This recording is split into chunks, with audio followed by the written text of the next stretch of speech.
episode of On the Mic with Mike and Moose. Vince Jr. was one of the best commentators that WWF ever had. Um, he he was amazing when he used to call everything. He called it so great. When he became active owner with the storyline, um, I didn't like it because I loved him as who he was. Yeah. I thought he was great.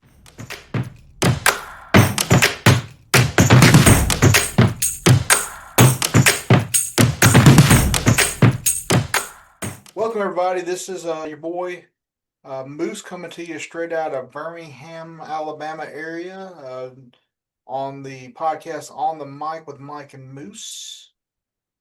And this is the Mike Pickett all the way from, I'm just playing, Mike Pickett from Moore, Oklahoma. We're having fun today. So, tornado capital of the world. There we go. Last week was such a heavy topic. It was. It would be good to kind of do something a little more fun. And so I want to start this off with I know that you're probably not as big a professional wrestling fan as I am, or at least not now, but I know you've watched some professional wrestling in the past. I mean, you grew up in, one of the hotbeds of professional wrestling in the panhandle of Florida. Yes. What would you say is your favorite entrance music of all time? WCW, NWO Wolfpack. You might don't turn your back on the Wolfpack. You might end up in a body bag. Yeah. Ooh, look at you. Yeah, I mean, I'm telling you, I was into it. And Bushwhackers has to be number 2. The Bushwhackers. Yeah. That's awesome. Yeah, I always try to think about this, but I think it's really hard. Not, I love the meme. It's hard for me to not love Macho Man Randy Savage coming out to Pomp and Circumstance. Yeah. And I love. There's a meme that goes out. I think it has something to do with, it was such a popular theme that all these graduations adopted Macho Man Randy Savage's theme music. At their commencement ceremonies. But of course, we know that's the other way around. But Hey, we'll go with that. I love that Pomp and Circumstance. Always loved 2001. I love the Pantera for Rob Van Dam, the respect, and then today, I love CM Punk coming out to Cult of Personality by Living Color. So it just seems like my favorite ones are the ones that are actually popular music outside of just professional wrestling. But I've been a professional wrestling fan since I can remember. I would say one of the most epic ones, though, I think if you played it today, would be the Dong when The Undertaker. Yeah. I think that one would probably when was it? WrestleMania 2 or 3 years ago when it came out. Yeah. It shut down the whole place. I think it was 2020 or 2021. Yeah. His last, like he no longer wrestles, but yeah. So my oldest memory of professional wrestling was at the Walmart. I think it was the Walmart. It might have been the Kmart, but it was the Walmart in Huffman, which is a neighborhood of East Birmingham, Alabama. And we had a Walmart out there. It was the closest Walmart. This is back in the mid '80s when they're, Walmarts are, still prevalent, but it's before the advent of the Supercenter. Walmart's colors were not blue and white; they were brown and white. I don't know if you remember that. Remember those days? Yeah. And so it was just a plain Walmart. Now Huffman High School sits on that property, but I remember walking in, and there was a guy dressed in a sequence tank top. It was like a blue color, and yellow pants, bleach blonde hair. And he said, "Hey man, you want a signed picture?" And I was like 3 or 4 years old. And I remember saying yes. And that guy's name was Austin Idol. Oh wow. I don't know if you remember Austin Idol. He was big with the NWA. I think he did some Mid-South. He did some Smoky Mountain Wrestling. He did some Memphis. I think his main thing was Memphis. That was his main territory he was in. And He was your stereotypical '80s wrestler. Came up with WCW when WCW was first bought by Turner. But he never really got superstardom once it became a national brand. Once WCW became a national brand. Oh yeah. But man, I love me. Do you remember the Rock? Did you ever watch the Rock and Wrestling cartoon show? Or are you too old for that? Are you talking about with Hulk Hogan versus Roddy? Yeah, Yeah, no, that was one of my favorites. It had Captain Lou Lou, Albert. all of them. Yeah, Yeah, that's where I fell in love with the Junkyard Dog. yeah. I Junkyard Dog was remember amazing in that. Yeah, I remember Junkyard. There was a joke on there about getting down. Like I guess they were getting ready to fight. And I remember the cartoon Junkyard Dog started dancing. He's like, "I thought you said to get down." And he would start dancing. I just remember thinking that was the funniest joke. yeah. Was that, and I don't know. I just love professional wrestling. Oh, bro, I did too. I grew up on it. My one of my first matches that I remember. Well, I remember some other ones, but the biggest match was the big one. Uh, Andre the Giant versus Hulk Hogan, and when Hulk Hogan picked him up, how big of a deal that was, Mm-hmm. and slammed WrestleMania him. 3 Yep, in Detroit. that's yeah, that was one of my first memories of wrestling. Yeah. That was a big one, and watching this huge man being picked up, even though Hulk Hogan wasn't small compared to him. Yeah. I mean, Hogan's like at that point he was like 6'7", 280. But you're Yeah. dealing with a guy that's 7'2", probably 500 pounds, 450 to 500 pounds, and that's huge. And that was during the time when Mean Gene was run, even though he wasn't in management. WWF before E was no the face of it outside of the wrestlers was Mean Gene, and everybody loved Mean Gene. That he made wrestling, he made it what it was. You know, I think the bod was big during that time. The bod Yep. and also Gorilla Monsoon, and then of course back then, uh, Vince Senior was actually doing a lot of on air stuff too. Yeah, and Vince Jr. was one. I don't know if you agree I with mean, me. I'm not Vince Senior. I mean Vince Jr. Yeah, Vince Jr. Vince Jr. was one of the best commentators that WWF ever had. Um, he he was amazing when he used to call everything. He called it so great. When he became active owner with the storyline, um, I didn't like it because I loved him as who he was. Yeah. I thought he was great. But I remember one of my most fondest memories was the first time Ultimate Warrior was debuted on WWF. Him and I remember, yeah, the shaking that, and then uh, I remember there were two promo videos before he came, and his name was Reza Ramon. When Razor Ramon came, Yeah. I loved Razor Ramon. And I remember, I don't know if you remember this or not, when the 1-2-3 Kid beat Razor Ramon, Mhm. how big of a deal it was. It was his first one. And I forgot what 1-2-3 Kid became. He became, what was his Yeah, name? X Pac. X Pac, yeah. But before he was X Pac, 1-2-3 Kid. And when he beat Razor Ramon, that was a big deal. Yeah, Sean Waltman's his name. Right. So, well, I was mainly a WWF person because I guess that back in the '80s they were the kid friendly, like, and they had, of course, they had Hulk Hogan, drink your milk and eat your or take your vitamins and eat well and do all this kind of stuff. So I was a WWF person as a child.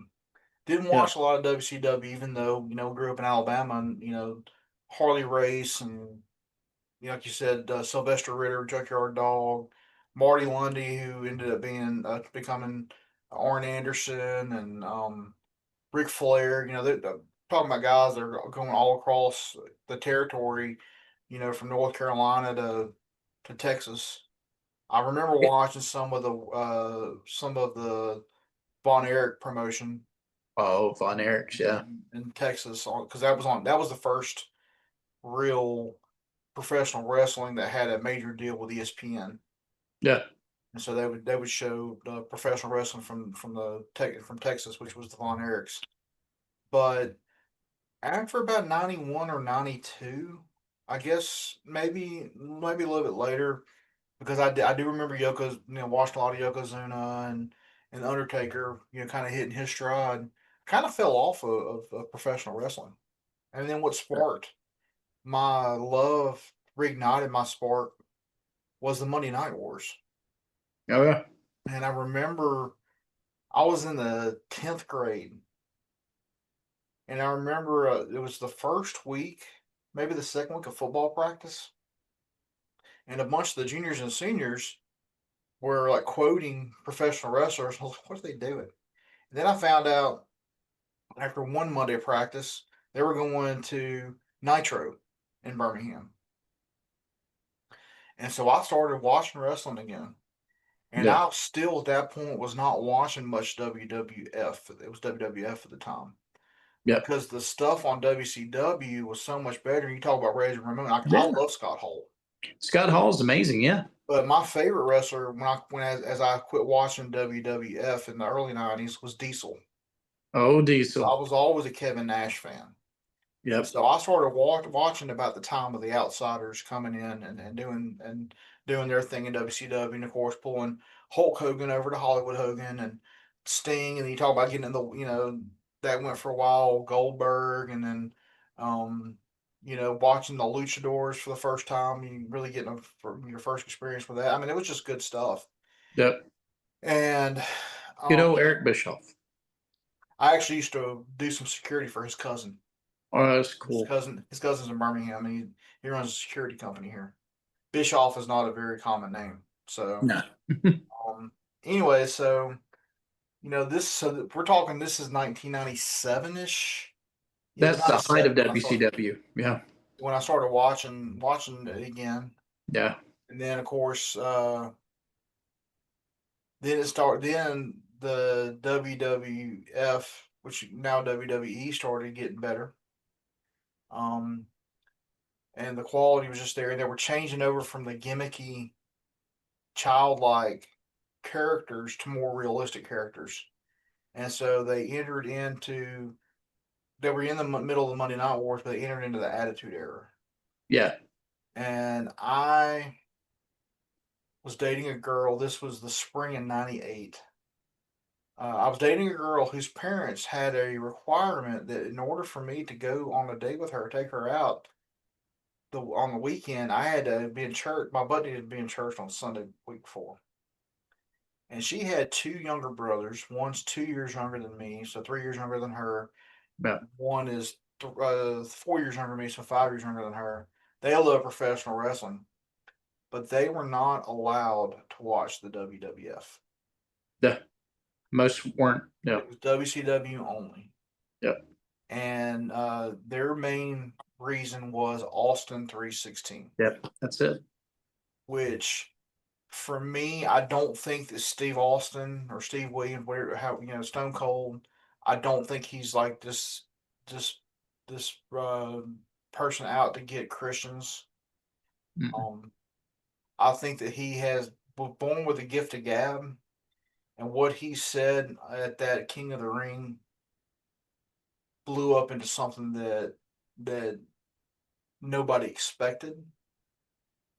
But kind of the way he delivered it and the way it blew up as far as popularity goes kind of shows me where we were and where we are as a nation when it comes to the church. Yeah. Because for those of you who don't know, Aurelian Smith, real name Aurelian Smith, who we know as Jake the Snake Roberts, Oh yeah. was going through his character development at that time. Now, this is pre him getting clean because he didn't get clean for another 15 years. But he was going through kind of a Jesus revolution of his own. So his character took on that persona of, being a Christian and everything like that. Well, Austin came out and said, you thump your Bible, you say your prayers, you read your John 3:16. Well, Austin 3:16 says, I just whipped your, what? And it just took off like wildfire. And to me, that was kind of the beginning of the Attitude Era. And I watched it. I wasn't, I'm not gonna deny it. But there was some stuff that went on in the next 3 or 4 years with WWF when it began to take over the Monday Night War and eventually squash WCW. That as a Christian are very, very scandalous, I guess you could Yeah. say. You mentioned the Undertaker earlier. What were your thoughts on the Undertaker during this time? During that time with the ministry, it was very demonic. Yeah. And in my personal opinion, I don't know how the Attitude Era won out. In my opinion, I think WCW should have took over WWF because WCW was doing so much better. And I think Eric made some bad choices and some things happened, but I believe it should have been the other way around because we saw, yeah, you had bad guys, you had all the things out there that you normally do for wrestling, but I didn't even watch WWF during that time. Not because it was demonic or anything like that. It was just too dark all the time. Um, Even the dark people in WCW even had a little bit of light to them. It just seemed like you would turn on WWF and it was always everybody yelling, screaming, mad attitude the whole time. I Well, mean, they crucified Stone Cold. yeah, yeah. It was not a good move, and I know probably where Vince was coming from a marketing because around that time goth was really big, emo was really big, and so that they were probably trying to reach into that vein to get people. But one of the two best Undertaker eras was original Undertaker, and then I forget what they call him, where he was on the motorcycle. The American BA. Yeah, that those two is where Undertaker was, Mm. who he was during that time, and I haven't heard it. Have you watched any interviews with him? Does he talk about that time? I'll listen to his podcast. It's called Six Yeah. Feet Under. It's a really cool. They have a whole lot of stuff on there. I don't know if he really addresses that part of it, but he does. I think he. I was listening to something recently. I think it was with Justin Nunley, because Justin Nunley was on there back in like February or Who March, just whatever. Justin Nunley's a big motorcycle guy. listen? Yeah. Yeah. Well, Undertaker is a big motorcycle guy, and he said that he felt the most comfortable. If I might be wrong on this, but it seemed like he said he was the most comfortable when he debuted that part of his character because that was most like Mark Calloway and less like the Undertaker. Oh yeah. The Undertaker was born out of that real gimmicky, childlike personas that the WWF was putting out in the late '80s and early '90s. The Yeah. Doink, the Clowns, and the Oh Godly doink. Silver. Oh my gosh. And there was a guy called the Repo Man and Erwin R. I remember Repo Man. and the Erwin R. Shyster and Who's the dude who had the the Mountie. perfume he would spray on people? Is that Brutus Beefcake? Is that who you're talking about? Brutus the He had the Barber? big. He was very feminine, and he had the. It was like a big pink perfume thing, and it was like his finishing move. I have to go back. I forget his name, but yeah, all those. It was gimmicks. Yeah. So that's what I think Mark Calloway, also known as Undertaker. I think he felt most comfortable, if I'm not mistaken. He said that in his podcast when he was the American BA, which was the motorcycle riding, long hair braided Undertaker. Oh yeah. So And I hate to break it to everybody, y'all do know that Kane was really not his brother.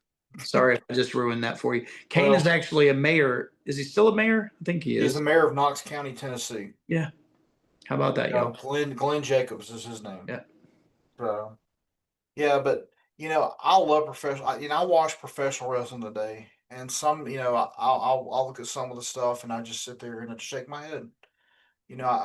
I could never get behind Damian Priest. I could never get behind Finn Balor. No matter what kind of person they are, their persona to me is something that if you're a Christian, you've got to sit there and you've got to watch what your kids are getting into.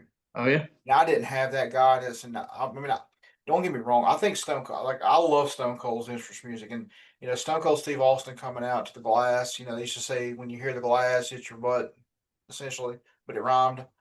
Oh yeah. Um, Austin Riley, who plays for the third base for the Atlanta Braves, that used to be his walk up music.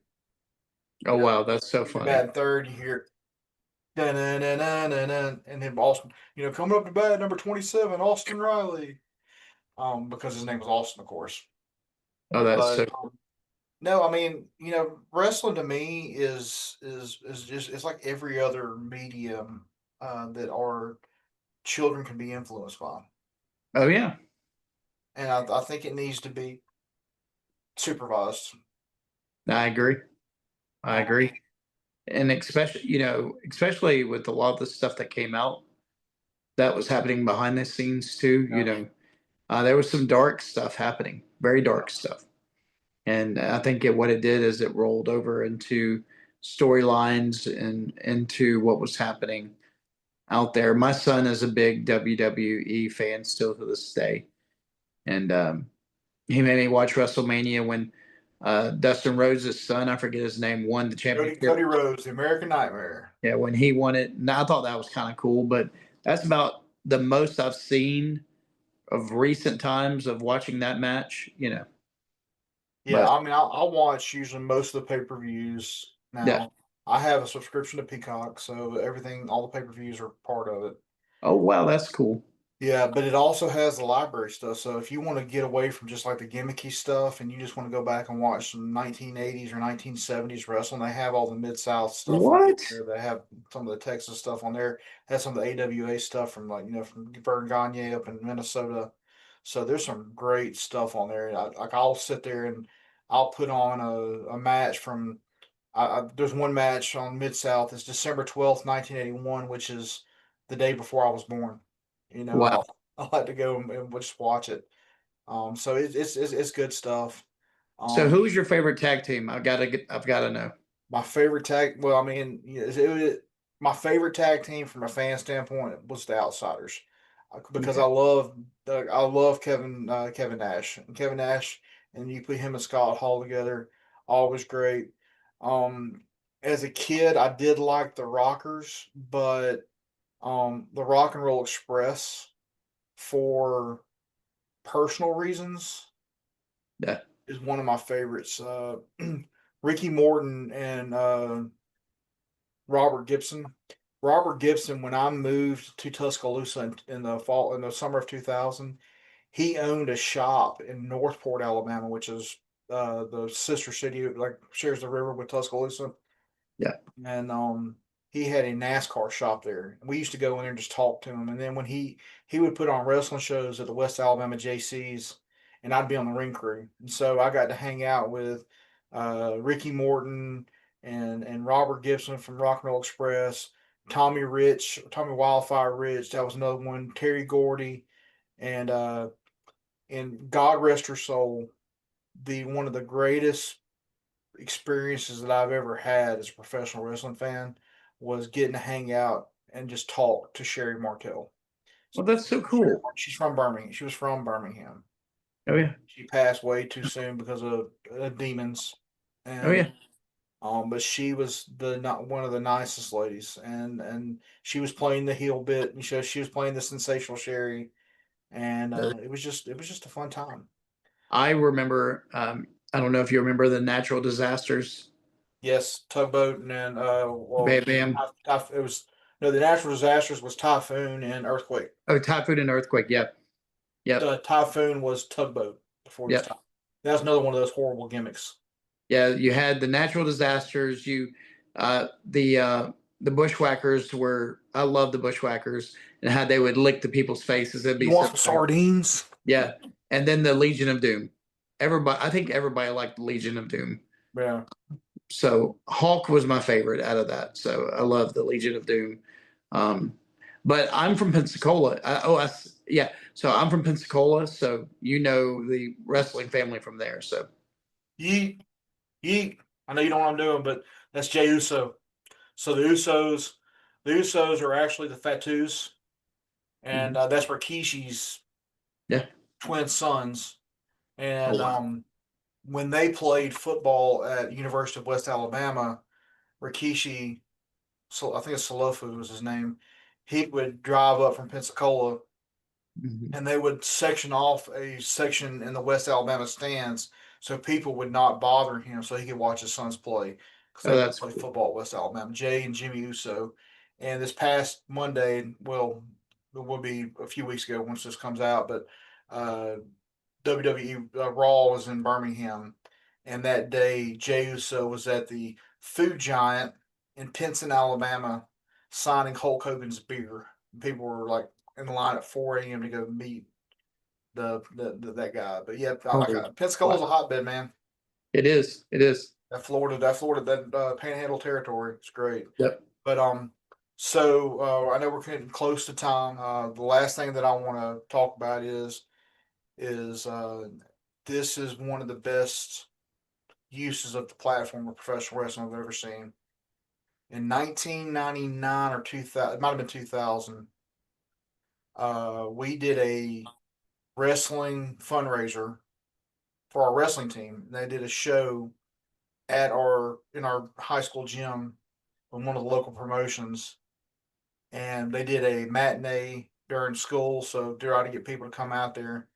Well, one of the guys that was wrestling that night was Hector Guerrero. So Hector Guerrero is part of the Guerrero family. He's the oldest brother. He's older brother to Eddie Guerrero and Chavo Guerrero Sr. So he's the Chavo Guerrero Jr. is his nephew. Um, he was also known as the Gobbledygooker, another horrible gimmick in the '80s of a turkey of a man dressed in a turkey suit as a professional wrestler. Wow. But he wrestled that night, and after he was there, he got on the microphone and in his Mexican American accent asked anybody if they knew Jesus Christ, and Oh, he wow. made a call to the mat, to the square circle that night. That's I so don't cool. remember if anybody accepted it, but I But he remember did it. the speech. He was like, "If you don't know Jesus Christ, I want to let you know that I'm here to talk to you about Jesus Christ tonight." Amen. That's so cool. Yeah. So anyway, so in case you didn't notice, we're both at our offices at work. Behind me, I've got an Italian flag. Um, my wife and I are planning on going to Italy to visit our friends Massimo and Lydia and their church and do a mission trip, hopefully in late January of 2026. So pretty soon I will be going live and doing stuff on my TikTok, but also selling shirts in the Etsy shop. Yes. Just want to kind of keep that out for keep that notice out there. Um, we appreciate you coming out and listening and watching the show or listening to the show however you're getting this, whether it be on YouTube, Podbean, or Apple. Please like and share. If you're on YouTube, hit that bell, subscribe for us, share out the Podbean, share out the Apple Podcast for us. We are on Facebook. We're on Instagram. We're planning on starting on the mic with Mike and Moose TikTok soon. We're also going to plan on getting some merch here soon, where all of the merchandise sales, less the cost to kind of run what we're doing here, will go towards ministry, whether that's helping somebody out who may need a few groceries or possibly even helping fund mission trips similar to what I'm doing. But I will not take money for that for my mission trip. I'm not going to be like that. So you can always reach us on the let's see, Mike and Moose 2025 at gmail.com. And Mike, you got any parting words for us? Just remember this, that Jesus loves you no matter where you've been, no matter what you've done. The Father's running to you, and He's got grace just for you today. And I just want to let you know I'm praying for you. God bless. Amen.